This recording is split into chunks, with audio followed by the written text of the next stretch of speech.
अस्सलाम वालेकुम। आज हम डिस्कस करेंगे यूरिन एनालिसिस को।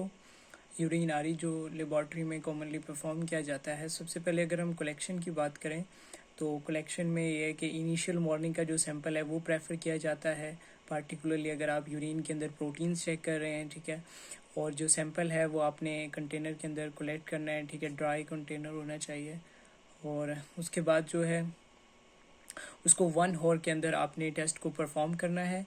अगर उसको आप रूम टेम्परेचर पर रख रहे हैं तो 1 घंटे से ज़्यादा नहीं, ठीक है, मैक्सिमम। क्योंकि जो उसमें है, आगे हम जाके डिस्कस करेंगे कि बैक्टीरियल मल्टीप्लिकेशन होती है और उसकी वजह से फॉल्स पॉजिटिव नाइट्राइट आ जाते हैं, ठीक है।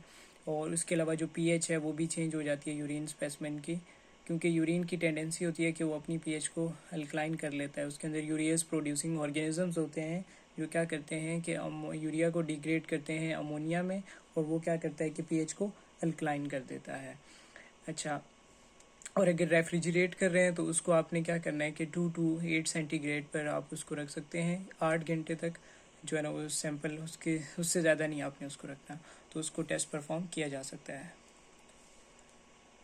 तो मेन जो यूरिन आरी करते हैं लैब के अंदर, उसमें 3 चीज़ें देखी जाती हैं। एक फिजिकल करेक्टरिस्टिक्स होते हैं, उसके बाद दूसरा उसके केमिकल एग्जामिनेशन होती है, और फिर उसकी माइक्रोस्कोपिक एग्जामिनेशन होती है।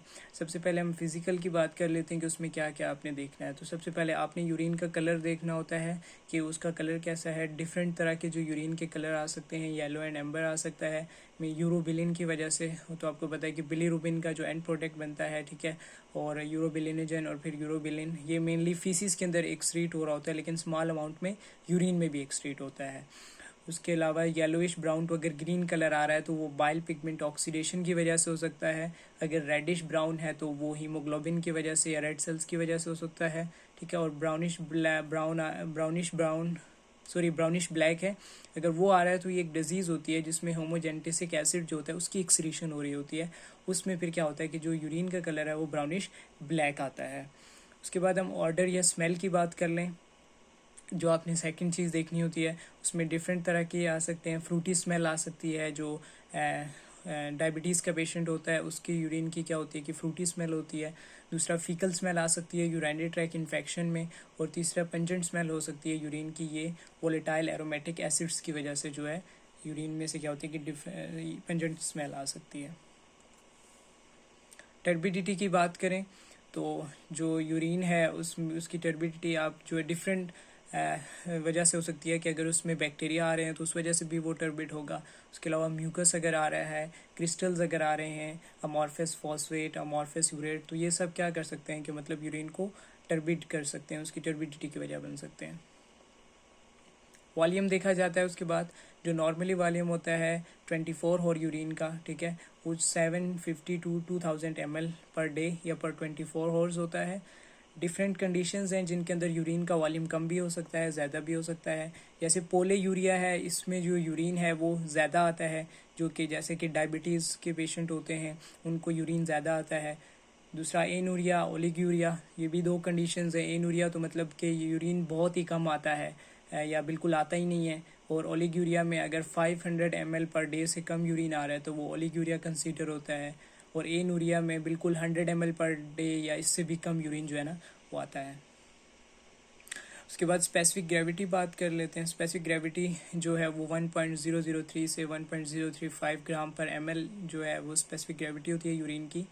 स्पेसिफिक ग्रेविटी भी पैथोलॉजिक स्टेट्स के अंदर वेरी करती है। अगर डिजीज़ है तो लो स्पेसिफिक ग्रेविटी भी हो सकती है और हाई स्पेसिफिक ग्रेविटी भी हो सकती है। लो स्पेसिफिक ग्रेविटी डायबिटीज़ इंसिपिडस में देखा गया है इसको। उसके अलावा high specific gravity diabetes mellitus में जो है उसको देखा गया है कि स्पेसिफिक ग्रेविटी जो है वो ज़्यादा हो सकती है। उसके बाद हम बात कर लेते हैं पीएच की। तो जो नॉर्मल यूरिन की पीएच होती है वो 4.7 to 7.8 हो सकती है, ठीक है। तो एसिडिक यूरिन भी हो सकता है और अल्कलाइन यूरिन भी हो सकता है। अच्छा, उसके बाद हम बात करते हैं केमिकल एनालिसिस की। यहाँ तक हमारी फिज़िकल एग्जामिनेशन कंप्लीट हो जाती है। केमिकल एग्जामिनेशन स्टार्ट होती है। उसमें क्या क्या देखा जाता है कि केमिकल जो स्ट्रिप यूज़ की जाती है, डिप स्ट्रिक या रिएजेंट स्ट्रिप यूज़ की जाती है, उसके ऊपर डिफरेंट पैरामीटर्स होते हैं, ठीक है, जिसमें ग्लूकोज होता है, कीटोन्स होता है। ग्लूकोज एंड कीटोन्स जो डायबिटीज़ का पेशेंट होगा उनको ये ग्लूकोज और कीटोन्स पॉजिटिव आते हैं, अदरवाइज़ नहीं आते। उसके अलावा जो प्रोटीन है, प्रोटीन को जो डिपस्टिक मेथड है वो क्वालिटेटिवली मेजर करता है, क्वांटिटेटिवली मेजर नहीं करता, ठीक है। तो अगर स्ट्रिप के ऊपर आ रही हैं प्रोटीन्स तो फिर उनको जो है ना फर्दर उनकी एनालिसिस की जाती है। मेनली जो स्ट्रिप से किया जाता है वो स्पेसिफिक होती है एल्ब्यूमिन के लिए, ठीक है। तो डिपस्टिक रिजल्ट जो है वो आपका फॉल्स भी आ सकता है अगर आपका जो स्पेसिमेन है वो हाईली बफर्ड है या, ठीक है, और हाईली एल्कलाइन है तो वो उसमें फॉल्स रिजल्ट भी आ सकता है। उसके अलावा जो नाइट्राइट आ सकते हैं, नाइट्राइट तो बैक्टीरियल कंटेमिनेशन की वजह से भी आते हैं, ठीक है। अगर आप स्पेसिमेन को रख दें उसमें बैक्टीरिया आ जाते हैं, ठीक है, तो कुछ देर बाद जो है ना आपके नाइट्राइट जो होंगे वो पॉजिटिव आएंगे। तो इसमें क्या होता है कि जो बेसिकली ग्राम नेगेटिव बैक्टीरिया होते हैं उनके एंजाइम्स होते हैं वो क्या करते हैं, डिग्रेड कर देते हैं नाइट्रेट को नाइट्राइट में, जिसकी वजह से क्या है कि नाइट्राइट पॉजिटिव आता है। बैक्टीरिया अगर है स्पेसिमेन के अंदर तो नाइट्राइट पॉजिटिव आएगा, लेकिन अगर बैक्टीरिया नहीं है, ठीक है, तो इसका मतलब ये नहीं है कि नाइट्राइट अगर पॉजिटिव नहीं है, ठीक है, उसका मतलब ये नहीं है कि यूरिन के अंदर बैक्टीरिया नहीं हो सकते। बैक्टीरिया हो सकते हैं लेकिन ग्राम पॉजिटिव बैक्टीरिया हो सकते हैं, जैसे स्ट्रिप्टोकोकस, स्टेफाइलोकोकस है और एंटीरोकोकस है। इन स्पीशीज़ के जो एंजाइम्स होते हैं, इन स्पीशीज़ के पास क्या होता है कि एंजाइम्स नहीं होते जो क्या कर सकें कि नाइट्रेट को नाइट्राइट में रिड्यूस कर सकें। तो उसके बाद लिकोसाइट्स हैं, WBCs अगर आ रहे हैं यूरिन में तो वो इन्फेक्शन के अंदर आ सकते हैं, ठीक है। और बिलीरुबिन, यूरोबिलिनोजन भी आ सकती है।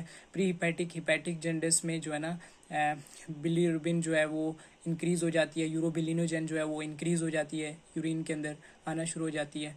अच्छा, उसके अलावा हीमोग्लोबिन ब्लड आ सकता है, ठीक है, कोई भी कैलकुलाई है, ठीक है, ऑब्स्ट्रक्शन हुई हुई है, ठीक है, या किडनी डैमेज है तो उसकी वजह से क्या होता है कि ब्लड जो है वो यूरिन में आ सकता है। नेक्स्ट हम माइक्रोस्कोपिक एग्जामिनेशन की बात कर सकते हैं। माइक्रोस्कोपिक एग्जामिनेशन में माइक्रोस्कोप के अंदर आप जो है डिफरेंट तरह के सेल्स देख सकते हैं, ठीक है, रेड ब्लड सेल्स देख सकते हैं, वाइट ब्लड सेल्स देख सकते हैं, एपिथेलियल सेल्स देख सकते हैं। जो RBCs होते हैं ये सबसे स्मॉल होते हैं साइज़ में और इनमें न्यूक्लियस नहीं होता। WBCs जो होते हैं थोड़े बड़े होते हैं साइज़ में और ग्रेन्यूल्स होते हैं इनके अंदर। और जो एपिथेलियल सेल्स हैं ये सबसे बड़े होते हैं, लार्ज होते हैं और इनमें न्यूक्लियस होता है, ठीक है। ये आपको क्लियरली जो है माइक्रोस्कोप में नज़र आते हैं। उसके अलावा स्पर्मेटोजोआ आपको नज़र आ सकते हैं।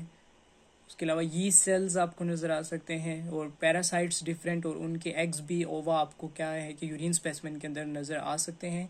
डिफरेंट पैरासाइट्स हैं, जो एक ट्रू यूराइनरी पैरासाइट है जैसे सिचिस्टोमा हिमाटोबियम है, उसके जो आपको एग हैं वो यूरिन के अंदर मिल सकते हैं। उसके अलावा बैक्टीरिया आ सकते हैं यूरिन के अंदर, ठीक है, बैक्टीरिया यूरिया हो सकता है।